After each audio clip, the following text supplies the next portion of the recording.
As cavernas e maravilhas naturais sempre exerceram um fascínio sobre a humanidade, com suas profundezas misteriosas e paisagens únicas. Ao longo dos anos, exploradores, cientistas e espeleólogos dedicaram-se a desvendar os segredos dessas maravilhas ao redor do mundo.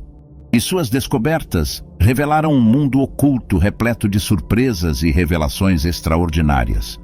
Assim, no vídeo de hoje embarcaremos em uma jornada impressionante e veremos 3 descobertas surpreendentes que desafiaram as expectativas e ampliaram nosso conhecimento sobre a Terra e a vida que a habita. Desde evidências um universo subterrâneo desconhecido a antigas civilizações e até mesmo formações geológicas espetaculares, essas descobertas nos proporcionam um vislumbre de um universo repleto de coisas surpreendentes. Quer saber mais? Então já vem comigo que você ficará por dentro de tudo.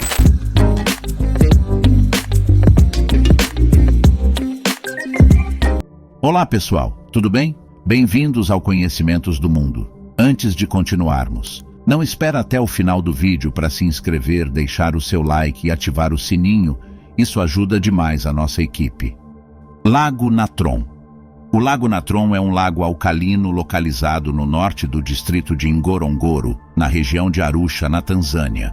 Os detalhes desse lago surreal podem ser extremamente assustadores. Durante um período de tempo, este lago tornou-se um centro de atração para especialistas e analistas.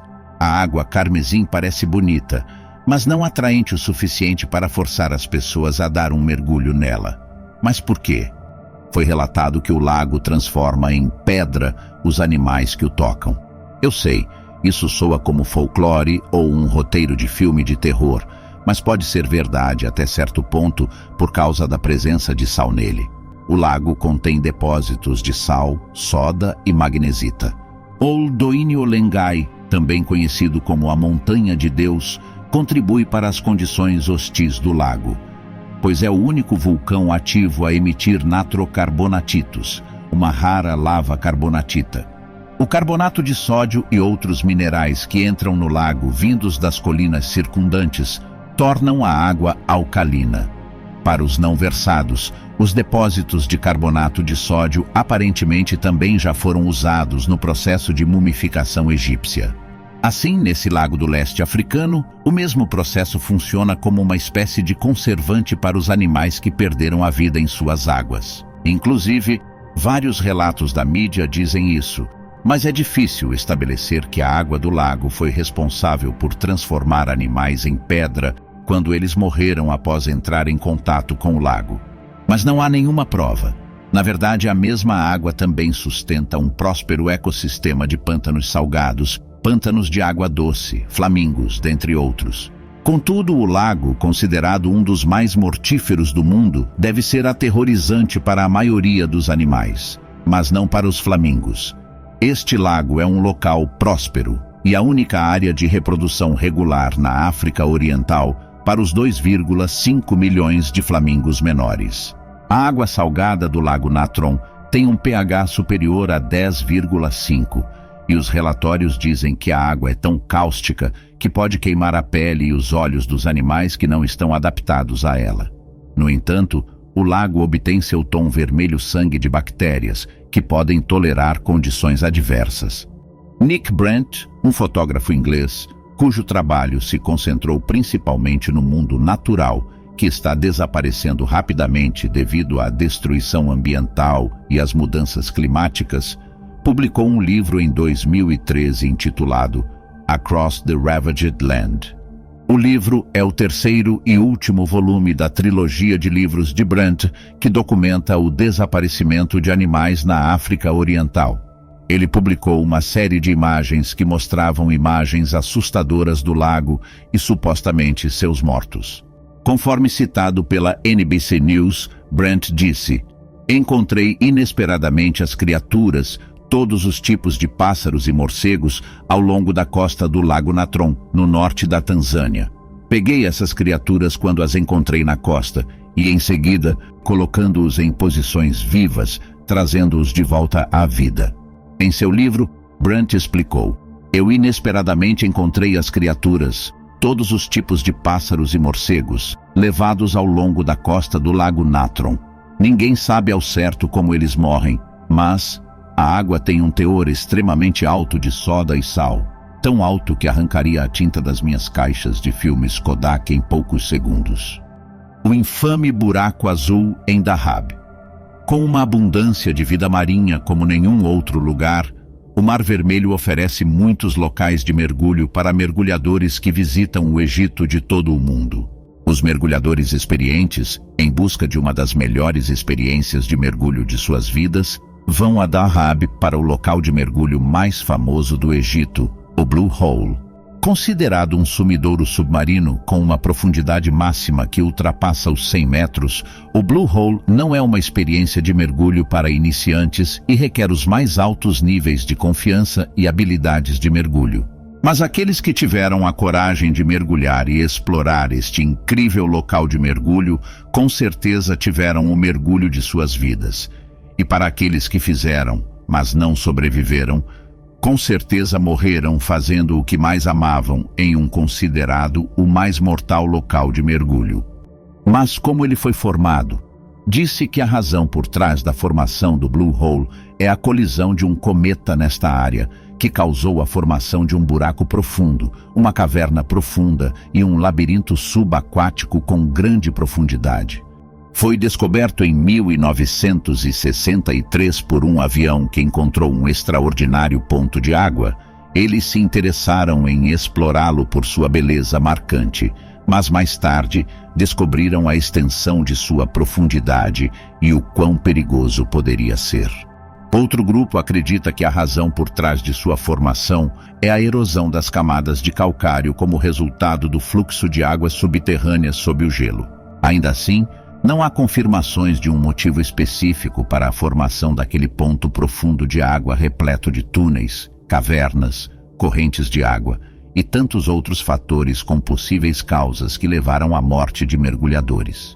O Blue Hole é um dos locais de mergulho mais famosos do mundo. Ainda assim, também é conhecido pelo seu perigo extremo, já que mais de 130 pessoas se perderam neste buraco durante os últimos 15 anos, enquanto tentavam explorar. Por isso é conhecido muitas vezes como o cemitério dos mergulhadores. Dois dos pioneiros do mergulho profundo mais famosos do mundo, Dave Shaw e Chick Exley, morreram afogados nele, o que certamente indica o risco extremo de explorar esse buraco. A maioria dos casos de morte de mergulhadores ocorridos no buraco azul aconteceu durante a tentativa dos mergulhadores de abrir a caverna que liga o buraco ao Mar Vermelho. Contudo, os mergulhadores enfrentam muitos problemas, levando-os à morte, entre eles a falta de luz e a entrada de uma corrente de ar contrária que causa uma redução significativa na velocidade dos mergulhadores até que eles fiquem sem oxigênio, deixando-os inconscientes nos últimos momentos de suas vidas. Os incríveis círculos de pedra da Senegâmbia. Ao longo da história da humanidade, a humanidade tem sido apaixonada por construir monumentos impressionantes. Muitas vezes, isso é conseguido construindo algo que é o maior, mais alto, mais longo, mais caro do mundo. No entanto, alguns monumentos menos imponentes raramente recebem a mesma atenção e também são de grande realização arquitetônica e tecnológica. Os círculos de pedra da Senegâmbia, por exemplo. Em média, as pedras que formam esses círculos têm 2 metros de altura e pesam até 7 toneladas cada. Embora não sejam estruturas maciças como as de Stonehenge na Inglaterra ou as grandes pirâmides do Egito, a incrível característica dos círculos de pedra da Senegâmbia é que existem mais de 1000 deles espalhados por uma área de 100 quilômetros de largura e 350 quilômetros de comprimento. Os círculos de pedra da Senegâmbia podem ser encontrados na África Ocidental, nos países modernos de Gâmbia e Senegal. Dos 1000 círculos de pedra, 93 deles foram inscritos na lista do Patrimônio Mundial da Unesco. Estes incluem o complexo Sini Ningayene, no Senegal, bem como os complexos Wanar, Vassou e Kerbat, na Gâmbia. Além desses círculos de pedra, os locais também contêm numerosos túmulos. De acordo com o material obtido das escavações arqueológicas de algumas dessas características, os círculos de pedra foram datados entre o século III a.C. e o século XVI d.C. Tudo isso sugere que os círculos de pedra foram construídos gradualmente durante um longo período de tempo, o que talvez reflita uma tradição que se manteve por quase 2 milênios. Assim, para construir esses círculos de pedra, os construtores antigos foram primeiro obrigados a identificar afloramentos lateríticos adequados para a escultura das pedras. Embora esta pedra seja comum na região, foi necessário um grande conhecimento da geologia local para encontrar a melhor laterita.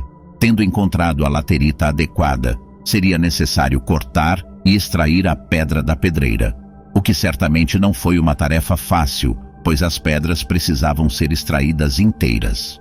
Nas pedreiras, os monólitos quebrados durante a extração não tinham valor e foram deixados lá. Esses monólitos quebrados mostram vestígios de rachaduras microscópicas que podem ter causado sua fragmentação durante a extração. Portanto, era necessária muita habilidade no corte e extração dessas pedras. Finalmente, os monólitos extraídos foram transportados e erguidos em vários locais ao longo do rio Gâmbia.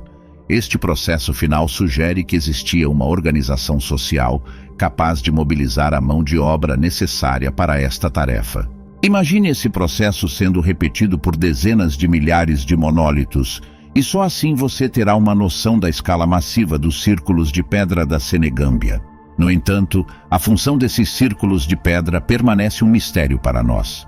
Foi sugerido que eles tinham uma função funerária, pois, em algumas das escavações, foram descobertos enterros em massa, nos quais corpos foram jogados aleatoriamente em sepulturas. Isso sugere que uma epidemia matou um grande número de habitantes da região, ou possivelmente foi algum tipo de sacrifício. Em contraste, afirma-se que os escritores islâmicos registraram que esses círculos de pedra foram construídos em torno dos túmulos de reis e chefes, seguindo o costume de enterro real do antigo Império de Gana. Pois, quando o Islã foi introduzido na região no século XI, muçulmanos devotos também foram enterrados da mesma forma, e esses círculos de pedra se tornaram lugares sagrados. Portanto, esses círculos de pedra podem ter tido várias funções. O que é certo é que mais pesquisas são necessárias para entender melhor sua função. Em última análise, os círculos de pedra da Senegâmbia podem não ser tão conhecidos quanto os monumentos mais imponentes da humanidade. No entanto, acho que desafia nossa percepção do que consideramos grandes monumentos. Embora muitas vezes imaginemos proezas arquitetônicas como um enorme edifício pairando sobre a paisagem, o grande número de círculos de pedra espalhados pela paisagem senegambiana é uma conquista de construção que é tão impressionante, se não mais impressionante, do que alguns dos edifícios antigos mais famosos do mundo. Mas e aí? O que você achou dessas maravilhas misteriosas? Conta pra gente nos comentários. Queremos saber sua opinião sobre esse assunto. Acompanhe mais vídeos como este, se inscreva em nosso canal e ative o sininho das notificações. Um forte abraço.